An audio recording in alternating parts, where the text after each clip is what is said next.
Minnesota State men's basketball team is Final Four bound after a dominant victory over Ferris State. We caught up with head coach Matt Margenthaler ahead of Thursday afternoon's matchup.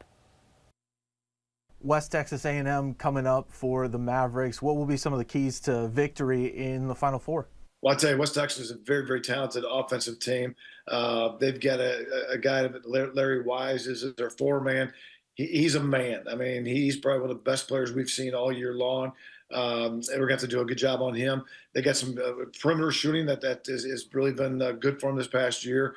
And so we're going to guard the three-point line, which I like. Is we do have good matchups, and they're a team that I could see like would play in our league, so that the style of play that we're going against is going to be very similar to what we've seen, which I think is going to be very beneficial for us. And then going back to a little bit of the game last night, in transition, I thought they made a lot of smart plays, you know, instead of just throwing the ball. What kind of, I guess, a big impact did that make that your players are making those smart plays in transition to get you those quick buckets? Yeah, that helps us a ton. You know, in transition, you want to make sure you get to the rim or get an open catch and shoot three. And we had 21 assists last night to only 8 turnovers. And right now, we're only turning the ball over an average of 9 turnovers a game. And so, which is one of the top in the nation.